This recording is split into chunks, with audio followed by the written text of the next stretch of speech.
Depuis le 16 octobre 84, à intervalles réguliers, tous les 3-4 ans, on nous annonce des semaines décisives et on nous annonce la vérité. Bernard Laroche a été accusé à tort, incarcéré, libéré, puis assassiné. Par Jean-Marie Christine Villemain, je le Par précise. Jean-Marie Villemain. Christine Villemain a été inculpée, mise en prison, libérée, non-lieu pour absence de charge. La lettre du 16 octobre 84 qui revendique l'assassinat a été successivement attribuée par des prétendus experts à Bernard Laroche, puis après à Christine Villemain par 9 experts, non-lieu pour absence de charge. Et aujourd'hui, on nous dit que c'est Jacqueline Jacob. Je dis, la justice, ce n'est pas la loterie. Il faudrait peut-être faire attention. Donc vous pensez qu'on ne saura jamais la vérité sur cette affaire ? Écoutez, ce soir, je pense à Marcel Jacob et à Jacqueline Jacob, qui ont 72 ans, dont le nom a été jeté en pâture.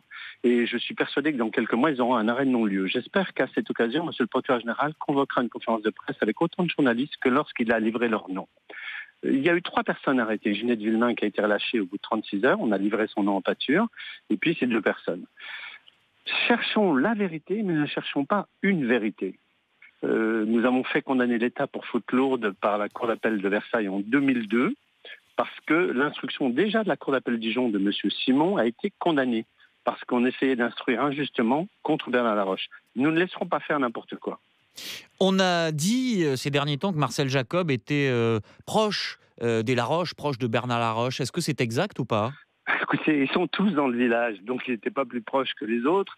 J'ai vu le procureur général qui désignait Monique Villemain, la grand-mère de Grégory, comme ayant envoyé une lettre anonyme au juge Simon. Enfin, écoutez, vous ne croyez pas que cette affaire a fait assez de dérapage ? Soit il y a quelque chose de déterminant. On nous a promis la vérité. Très bien. Alors donnons les choses déterminantes et discutables. Mais laissons, à partir du moment où on jette des noms en pâture, laissons la presse assister aux audiences. Parce qu'on a demandé que que l'audience soit huis clos, après avoir jeté les noms des personnes. Mais a-t-on peur de quoi ?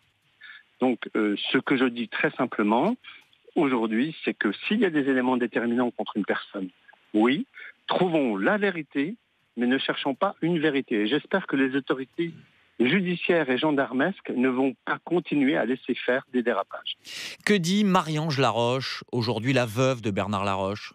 Marie-Ange Laroche, au début, quand on nous a annoncé la vérité, elle était contente. Et puis quand elle a vu qu'en fait, c'était une vérité, c'est-à-dire celle tournant autour de Bernard Laroche qu'on cherchait, elle est catastrophée. Elle en a marre. Depuis 84, tous les 3-4 ans, on annonce une semaine décisive, on montre l'image de l'arrestation de son mari innocenté puis assassiné. Elle en a assez.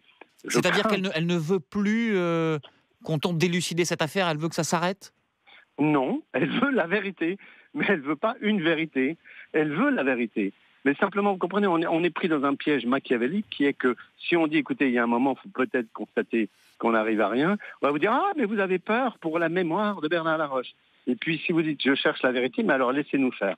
Pour l'instant, je constate que ce qui a été fait aboutit à une impasse.